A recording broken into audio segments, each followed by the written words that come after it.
सदगुरु रविदास जी महाराज जी के चरणों में कोटि कोटि नमन करते हुए सिंबल ऑफ नॉलेज बाबा साहब डॉक्टर भीमराव अंबेडकर साहब के चरणों में कोटि कोटि नमन करते हुए, और मैं बोलता बहुत कड़वा हूं, मैं पहले बता रहा हूं क्योंकि मैं चेला चंद्रशेखर आजाद का हूं, बोलता बहुत कड़वा हूं। जो लोग रास्तों पर खड़े हैं या तो बाबा साहब से कुछ ज्यादा ही अव्वल दर्जे के होशियार हैं, अगर वो बाबा साहब से भी अव्वल दर्जे के होशियार हैं तो अपने घर चले जाएं, ऐसे लोगों की आवश्यकता नहीं है। ठीक कहा गलत कहा? तो साथियों, अपनी बात शुरू करने से पहले मैं धन्यवाद करना चाहता हूं सहदेवपुर की इस समस्त टीम का, जिस समस्त टीम ने आज संविधान दिवस के उपलक्ष्य में बाबा साहब डॉक्टर भीमराव अंबेडकर साहब के मिशन को आगे बढ़ाने के लिए आज यहां पर जागरण कराया। मोहित कुमार जी, लखविंदर जी, मंजीत जी, संदीप वाल्मीकि जी, यशपाल जी, मिलन जी, मेघराज जी, धर्मदास जी, संजीत जी, अनुराग जी, सचिन जी, रोहित जी, सोहित जी, अजीत कुमार जी, मेघराज जी। किसी साथी का अगर नाम छूट गया हो तो मैं माफी चाहूंगा। परवीन जी, नेत्रपाल जी, रवि प्रजापति जी, रणवीर जी, अनुराग जी, राजवीर जी, संजय जी, सौरभ जी, मेरी माता जिनके सामने फोटो लगे हुए हैं उनके नाम रजनीश जी, शशि जी, श्याममती जी, पूनम जी, अनारकली जी, राजकली। कौन है राजकली? हाथ खड़ा करिए।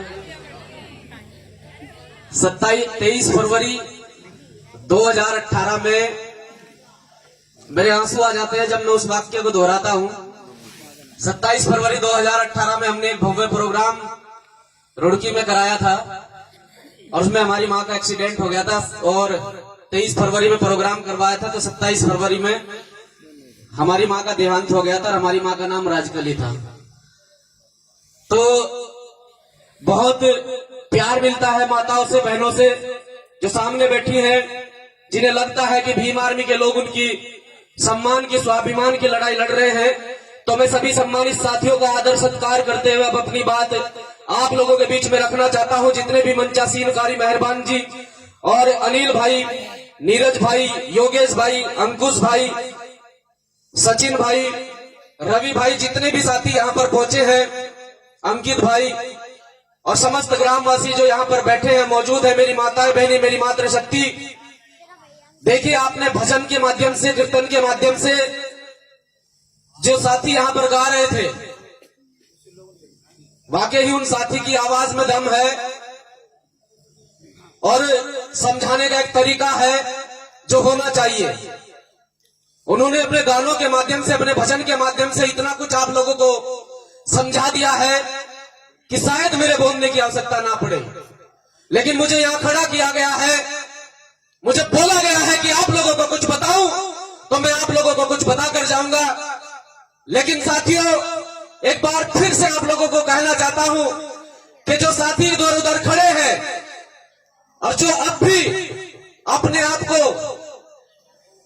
उच्चतम मानते हैं, मैं उन्हें बता दूं कि तुम बाबा साहब के पैर के धूल के कण के बराबर भी नहीं हो। ये सच्चाई है। तो जितने भी साथी यहां पर पहुंचे हैं, आप सभी का सम्मान करते हुए, आप सभी साथी आज 26 नवंबर 2020 को यहां पर 71वां संविधान दिवस आप लोग मना रहे हैं। शायद कुछ लोगों को जानकारी भी नहीं होगी। कितने लोगों को पता है? जय भीम, जय भीम, जय भीम। कितने लोगों को पता है? आज आप लोग 71वां संविधान दिवस मना रहे हैं। 15 अगस्त 1947 को जब ये देश आजाद हुआ, तो देश आजाद होने के बाद 29 अगस्त 1947 को देश के अंदर एक प्रारूप समिति का, ड्राफ्टिंग कमेटी का गठन किया गया। उस प्रारूप समिति के अध्यक्ष डॉक्टर बाबा साहब भीमराव अंबेडकर साहब को बनाया गया। शायद किसी को जानकारी होगी या नहीं होगी, लेकिन मैं बताना चाहता हूं आप लोगों को कि जो आज कटाक्ष करते हैं बाबा साहब के संविधान पर, जो आज कटाक्ष करते हैं बाबा साहब के कार्यों पर, और जो आज कटाक्ष करते हैं बाबा साहब के समाज पर, मैं उन्हें बता देना चाहता हूं कि जब संविधान बनाने की बारी आई, जब इस समिति का गठन किया गया, 1947 में इस समिति का अध्यक्ष बाबा साहब डॉक्टर भीमराव अंबेडकर साहब को बनाया गया। सोच कर देखो, एक ऐसी महान शख्सियत जिसने इस समाज में जन्म लिया, एक ऐसी महान शख्सियत जिसे उस प्रारूप समिति का अध्यक्ष बनाया गया, तो कितना महान व्यक्ति होगा और कितना ज्ञानी व्यक्ति होगा। क्योंकि जब किसी समिति का अध्यक्ष बनाया जाता है तो हम भी आपस में सोचकर समझकर विचार करते हैं कि अध्यक्ष किसे बनाए, लखविंदर जी को बनाए, मंजीत को बनाए। तो भाई जो सबसे ज्यादा गुणवान व्यक्ति होगा, जो सबसे ज्यादा होशियार व्यक्ति होगा, उसे तो अध्यक्ष बनाएंगे। तो बाबा साहब से ऊपर इस देश के अंदर तो छोड़ दीजिए, इस पूरे विश्व के अंदर बाबा साहब से अव्वल दर्जे का होशियार व्यक्ति और बाबा साहब से बुद्धिमानी व्यक्ति नहीं था। इसलिए बाबा साहब को ये सब जिम्मेदारी दी गई। लेकिन साथियों, आज आप लोग संविधान दिवस के रूप में इस दिन को मना रहे हैं। लेकिन क्या आप लोगों ने जिस संविधान के लिए बाबा साहब डॉक्टर भीमराव अंबेडकर साहब ने इतना संघर्ष किया, अपने घर को, अपने परिवार को नहीं देखा आप लोगों के लिए, इस समाज के लिए, इस समाज के दुख को, इस समाज के दर्द को समझकर आप लोगों की लड़ाई लड़ी। कितने लोग उस संविधान के बारे में जानते हैं? 1 2 3। देखो साथियों, मुझे लगता है, और जहां तक मेरा मानना है, बहुत बुद्धिजीवी व्यक्ति यहां पर बैठे हैं, बहुत पढ़े लिखे व्यक्ति यहां पर बैठे हैं। अगर सच में ही जीवन में कुछ करना है और सच में ही आप लोगों के अंदर इस समाज के लिए लगन है, इस समाज के लिए दर्द है, इस समाज के लिए पीड़ा रखते हो, तो बाबा साहब के मिशन को आगे बढ़ाना शुरू कर दो, माननीय कांशीराम साहब के मिशन को आगे बढ़ाना शुरू कर दो। जब तक आप लोग इस समाज की पीड़ा को, इस समाज के दर्द को, इस समाज की दिक्कतों को, परेशानियों को अपनी दिक्कत परेशानी नहीं समझोगे, जब तक इस समाज को आगे नहीं बढ़ा सकते हो। मैं तो सिर्फ एक छोटा सा भीम आर्मी का कार्य करता हूँ।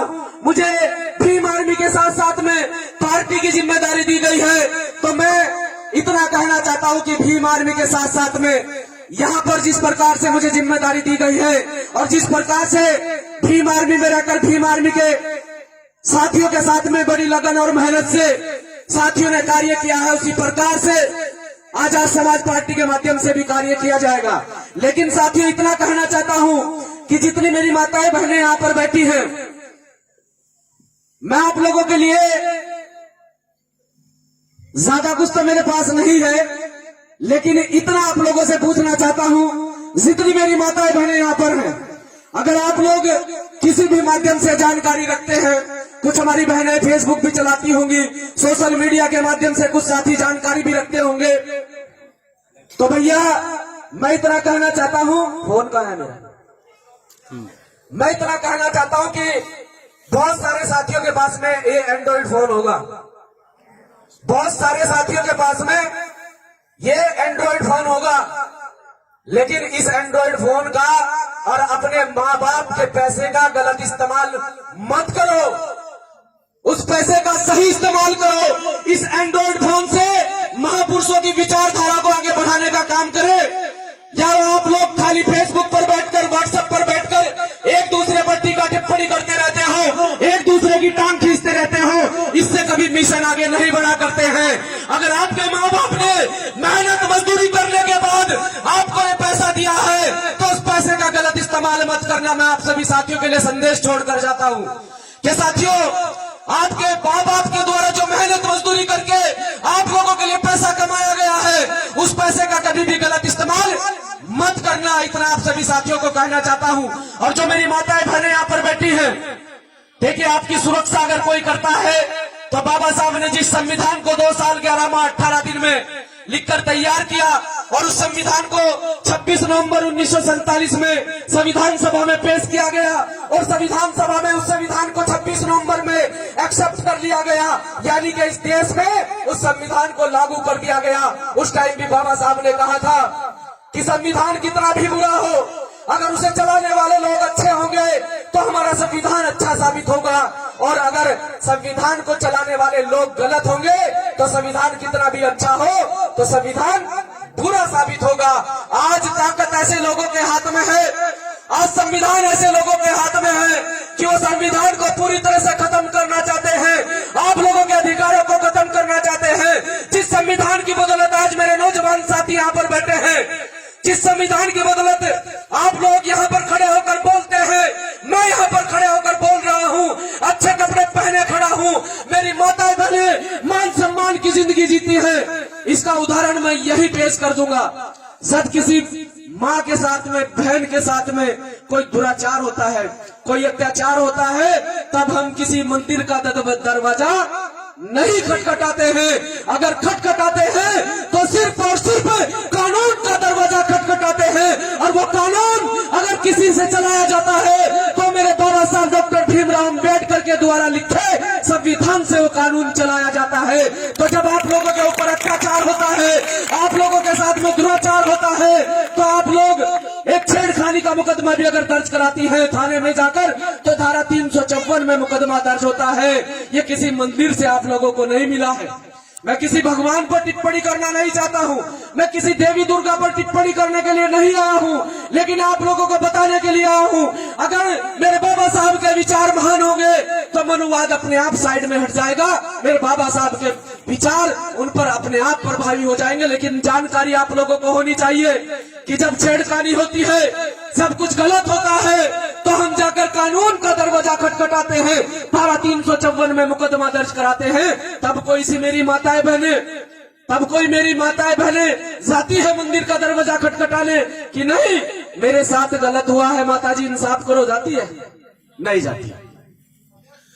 तब एक भी माताएं बहने बाल खुले करके ढोल बजवा के रोड पे नहीं नाचती है। ये सच्चाई है, ये हमारे समाज में है। सबसे बड़ी क्रूरतियां, सबसे बड़ा अंधविश्वास सिर्फ और सिर्फ अगर कहीं फैला है तो इसी बहुजन समाज में फैला है, और ये बहुजन समाज समझना नहीं चाहता है। आखिर क्या दिक्कत है, क्या परेशानी है कि आप लोग समझना नहीं चाहते हैं।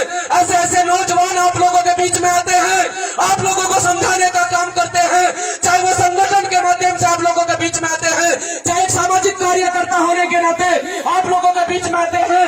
ये संगठन जो यहाँ बनाकर तैयार किया गया है, ये क्रांतिकारी साथी जो यहाँ पर इस संगठन को, इस समिति को चला रहे हैं, ये आप लोगों को एक सही दिशा देने का काम कर रहे हैं। आप लोगों को कुछ बताना चाहते हैं, आप लोगों को कुछ समझाना चाहते हैं, लेकिन मेरे समाज की माताएं बहनें जो इस पंडाल में मौजूद हैं, वो समझना नहीं चाहती हैं।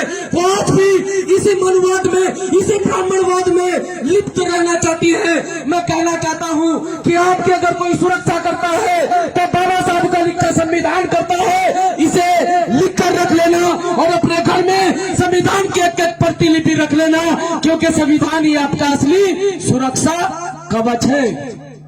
ये सच्चाई है कि संविधान ही आपका असली सुरक्षा कवच है, जिस संविधान के अंदर आप लोगों को अधिकार दिए गए। कुछ लड़कों के मुंह पे मुस्कुराहट है, कुछ लड़कों के मुंह पे मुस्कुराहट है। पता है हाल क्या था? जब इस देश के अंदर वर्ण व्यवस्था लागू थी, ब्राह्मण, क्षत्रिय, वैश्य, शूद्र और शूद्र श्रेणी में भी हमको 6743 जातियों में बांट कर रखा। यानी कि जातीय व्यवस्था हमारी श्रेणी में लागू कर दी गई कि मरो, कटो, लड़ो। ये बहुजन समाज के लोग जो निचली श्रेणी में रखे गए, जो शूद्र श्रेणी में रखे गए, ये 6743 जातियों के लोग आपस में लड़ने के लिए छोड़ दिए गए। कुछ लड़कों के मुंह पे मुस्कुराहट है। जब इस देश के अंदर वर्ण व्यवस्था लागू थी तो मुस्कुराना तो दूर की बात है, तुम ढंग से रो भी नहीं पाते थे। मुस्कुराना तो दूर की बात है, तुम ढंग से रो भी नहीं पाते थे। तो इसलिए कहना चाहता हूँ साथियों कि बाबा साहब के उस बलिदान को याद करो। बाबा साहब ने अपनी 4 संतानें आप लोगों के लिए कुर्बान की है। बाबा साहब ने अपना घर परिवार आप लोगों के लिए कुर्बान किया। तो हमने क्या किया, कभी सोचा है? ये जो लड़का आप लोगों के बीच में खड़ा होकर बोल रहा है, एक पढ़ा लिखा नौजवान है, 2014 का बेसिक इंजीनियर हूँ, 2014 का बेसिक इंजीनियर हूँ, अनपढ़ नहीं हूँ, सब समझता हूँ। क्या मेरे समाज में सबसे ज्यादा अगर कोई भ्रांति फैली है, आज समाज का युवा समझना नहीं चाहता है, एक घर छोड़ के दूसरे घर पर घात लगाता है, ये सच्चाई है। आज समाज का युवा समझना नहीं चाहता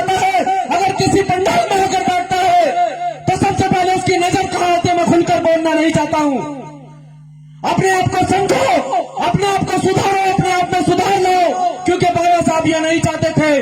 बाबा साहब चाहते थे कि जिस समाज के लिए मैंने संघर्ष किया है, जिस समाज को मैंने निचले पायदान से लाकर ऊपरे पायदान पर रखा है, जिस समाज का आज संविधान की बदौलत इतना मान सम्मान है कि उस समाज में विधायक भी बनते हैं, सांसद भी बनते हैं, आईएएस बनते हैं, डॉक्टर बनते हैं, इंजीनियर बनते हैं, तो बाबा साहब डॉक्टर भीमराव अंबेडकर साहब की देन है। लेकिन कुछ लोगों के दिमाग में आज भी फितूर भरा पड़ा है। नौकरी कहां से मिली? बाबा साहब के संविधान से। नौकरी कहां से मिली? बाबा साहब के बलिदान से। लेकिन मत्था तो कहीं और ही फेंक दिया। यही तो गलत है। मुझे लगातार 6 साल है चीजें समझाते समझाते। संगठन के माध्यम से आप लोगों के बीच में कार्य कर रहे हैं और लगातार 6 साल हो चुके हैं। हमने बहुत कुछ खोया है, लेकिन हम कहना नहीं चाहते हैं। हम कहना नहीं चाहते हैं हमने बहुत कुछ खोया है। ये नौजवान साथी जो यहाँ पर बैठे हैं, ये नौजवान साथी जो यहाँ पर बैठे हैं, इन्होंने अपना करियर दांव पर लगाकर इस समाज को सुधारने का बीड़ा उठाया है। इस समाज पर हो रहे शोषण अत्याचार के खिलाफ सीना ठोक कर अगर कोई आवाज बुलंद करता है तो यही साथी भीम आर्मी के नौजवान बुलंद करते हैं।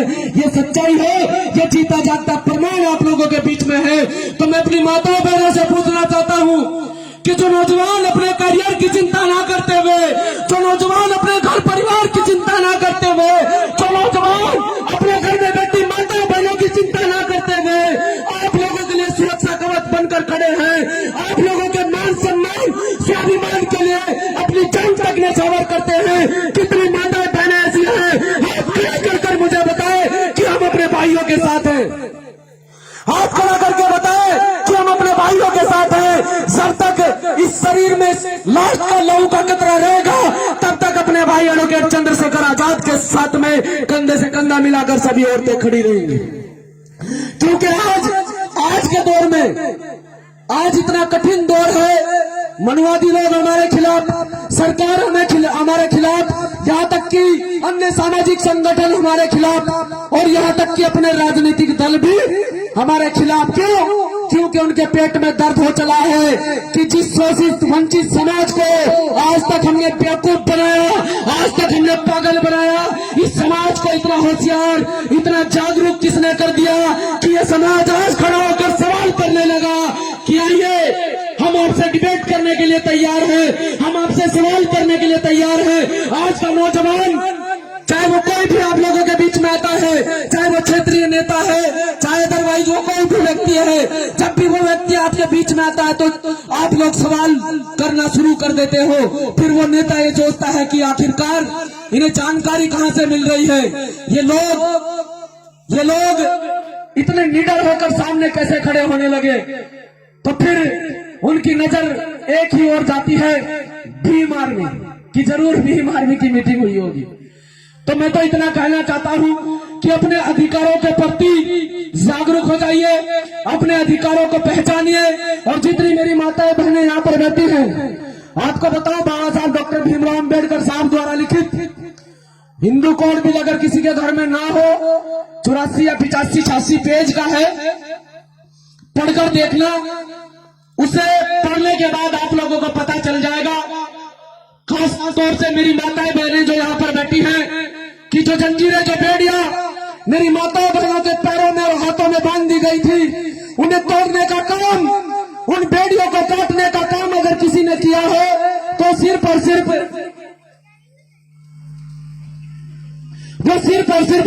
बाबा साहब डॉक्टर भीमराव अंबेडकर साहब ने किया है।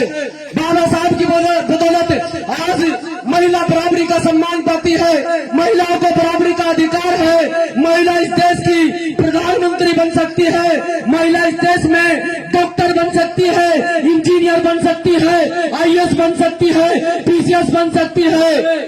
तो अगर किसी ने अधिकार दिया है तो बाबा साहब डॉक्टर भीमराव अंबेडकर साहब ने हिंदू कोड बिल लिखने के बाद आप लोगों को जो अधिकार मिले हैं, उस हिंदू कोड बिल के लागू होने के बाद जो आप लोगों को अधिकार मिले हैं, मेरी माताओं बहनों की अगर गुलामियत की जंजीरें किसी ने तोड़ी है तो बाबा साहब डॉक्टर भीमराव अंबेडकर साहब ने तोड़ी है। आपको तो उपकार मानना चाहिए, बाबा साहब का एहसान मानना चाहिए, लेकिन फिर भी आप लोग